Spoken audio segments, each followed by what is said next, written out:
Vamos a hacer un breve recorrido por la vida de Max Weber. Somos alumnas del ITESO, de la carrera de Ciencias de la Educación. Max Weber nació el 21 de abril de 1864 y murió el 14 de junio de 1920. Tal vez estas fechas digan poco a un lector del siglo XXI, pero situándolas en su contexto histórico, se verá que fue testimonio de la creación del imperio, en 1871, de su hundimiento, en 1918, y del nacimiento de la República de Weimar, en 1919, a la redacción de cuya constitución contribuyó decisivamente.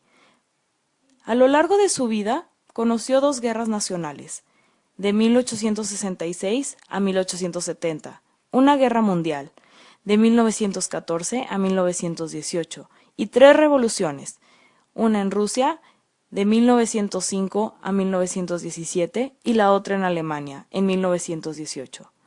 Su disección de la sociedad burguesa es una consecuencia de su conocimiento vivo de la historia y de su experiencia inmediata de la transformación del mundo cultural que había sido el de los grandes propietarios latifundistas prusianos alburguesados, llamados los Junkers, y acabará siendo el de las tensiones obreras y el ascenso de la socialdemocracia.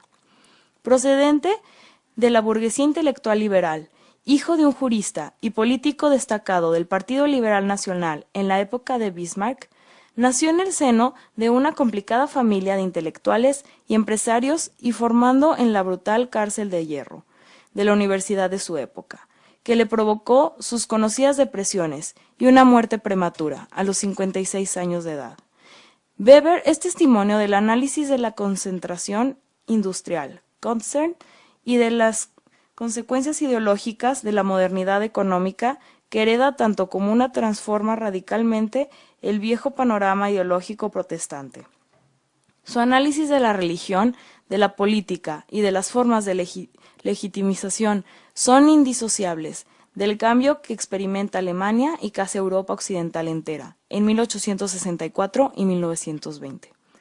Como sociólogo, Weber ofrece un testimonio de primera mano sobre la crisis de la tradición prusiana, aristócrata, autoritaria, patriarcal, y el surgimiento de los estados modernos, de democracia representativa, burocráticos, legal, racionales, etc. La Alemania de su tiempo vive unos cambios sociales, históricos y culturales profundos que harán posible que por primera vez la modernidad tome conciencia de sus límites y de la distancia entre su marco jurídico y la realidad social. Sociólogo alemán, nacido en Erfurt, Prusia, en 1864, muere en Múnich, Bavaria, en 1920.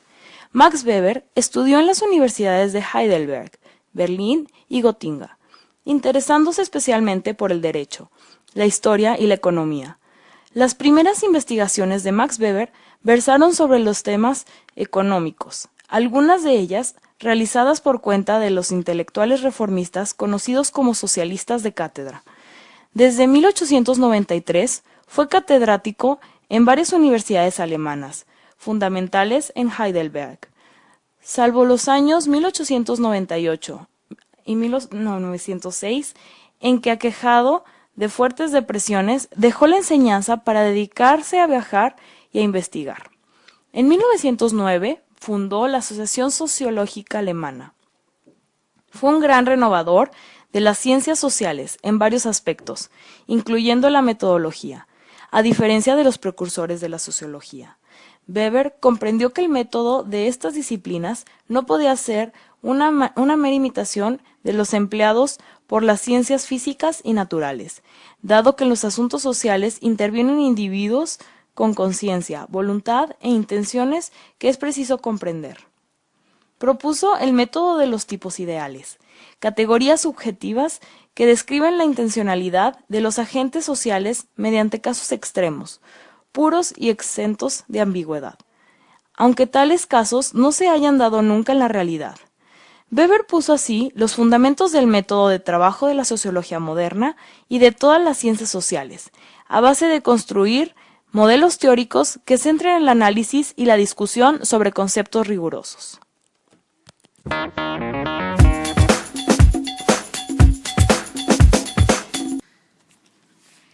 Algunas de sus aportaciones fueron explicar el comportamiento humano desde la ciencia, así como desarrollar la sociología interpretativa para comprender estas mismas acciones, por lo que se puede decir que, a diferencia de Durkheim, Max Weber no aceptaba los procesos subjetivos. Sin embargo, estaba de acuerdo con que la educación no solo debe ser intelectual, sino también física y moral.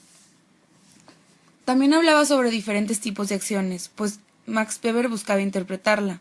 La acción meramente como acción sin individuos, la acción social cuando se pretende ya relacionarse con otros, y como relación social cuando existe una respuesta por parte de las demás personas, es decir, es recíproco.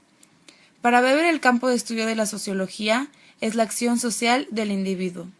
Habla también sobre una acción clasista, pues el hecho de pertenecer a un cierto grupo no significa que todos tengan un interés en común. Weber desarrolló el concepto de los tipos de ideales.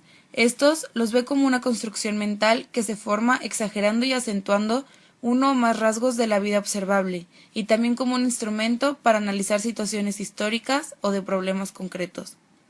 Otro punto importante es la estructura del poder, algo en lo que Weber hace énfasis, pues es de ahí de donde surgen los tipos de poder, quienes tienen gran peso en la socialización de una persona. Como se sabe, Max Weber distinguió 3 tipos de denominación basada en diferentes fuentes de legitimidad: la legal, la tradicional y la carismática. La dominación legal es típica de las sociedades modernas y se manifiesta en el ejercicio de la autoridad mediante el atacamiento de leyes previamente estatuidas y aceptadas por los miembros de la sociedad. Se obedece a un individuo, al burócrata, no en virtud de un derecho propio que le confiere su nacimiento. La dominación tradicional, propia, mas no exclusiva, de la era patriarcal, del mundo medieval y de los sultanes otomanos, el señor es quien ordena y los que obedecen llevan el aliento del súbdito. La dominación carismática, la temida adversaria de las autoridades, legal y tradicional, funda su influencia en las dotes sobrenaturales de las personas o de las instituciones, en el heroísmo, en las facultades mágicas, en el don de la revelación.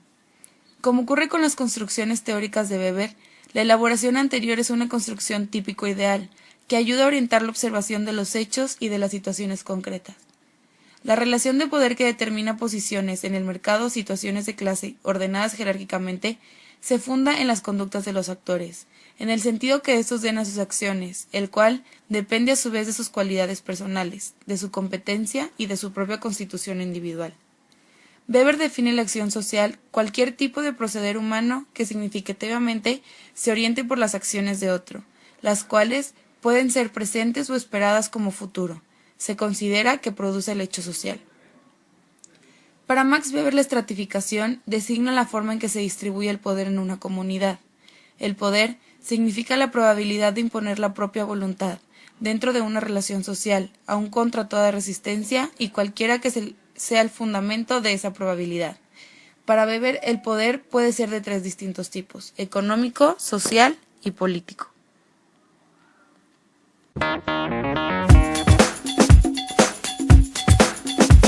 Max Weber nunca escribió un libro sobre educación. Sus numerosas reflexiones acerca de la educación se encuentran dispersas a lo largo de toda su obra en lugares subordinados. Max Weber no centró su atención en la educación, sino en el poder y la legitimación de la autoridad. También, desde este punto de vista, el sistema educativo debería hacer un papel agente de cambio, pues debe contribuir al proceso de socialización de las personas. No debería crear una sociedad que se encuentre industrializada, con división en el trabajo y con una diferenciación social. En cuanto a la sociedad, nos habla sobre 3 tipos de estratificación. 1. Social, los estamentos, estatus social por el poder social. 2. Político, partidos políticos. 3. Económico, lo divide en propietarios y no propietarios, por lo que surge socialmente el proletariado y la burguesía. Desde su perspectiva, las clases sociales dependen de lo que uno tiene o no tiene, y por consecuencia no existen clases sociales puras. Weber resalta los distintos escenarios institucionales que promueven los procesos educativos, las escuelas, colegios y universidades para los tiempos más recientes. El propósito de Weber era mostrar las múltiples formas por las cuales se reproduce un tipo social deseado: el caballero, el especialista, el sacerdote, el funcionario y el guerrero. Por otra parte, Weber distingue 3 categorías de clase: la social. Sus determinantes son los intercambios personales o sucesión de generaciones. El proletariado, la pequeña burguesía, los expertos profesionales y los privilegiados por educación. La lucrativa. Sus determinantes son las probabilidades de la valorización de bienes y servicios en el mercado, empresarios y trabajadores. El propietario. Sus determinantes son la diferencia de propiedad, rentista y deudores. El enfoque interpretativo trata de descubrir el significado de la acción humana, entendido que los hechos sociales son generados por personas libres. No utiliza la estadística, sino la historia. Para Weber, las clases constituyen la jerarquía específica del orden económico. Entiende por clase es todo un grupo humano que se encuentra en una situación de clase, entendiéndose por el conjunto de 3 probabilidades típicas: de provisión de bienes, de posición externa, de destino personal. La sociología interpretativa trata al individuo aislado y a su obrar como la unidad última. Así que para Weber el individuo constituye el límite y el único portador del comportamiento provisto de sentido. Por lo tanto, el Estado, la nación y la familia son entidades reales sino estructurales conceptuales de la naturaleza colectiva. Para Weber existe una presencia simultánea de intereses personales semejantes en el promedio de los sujetos que ocupan la misma posición.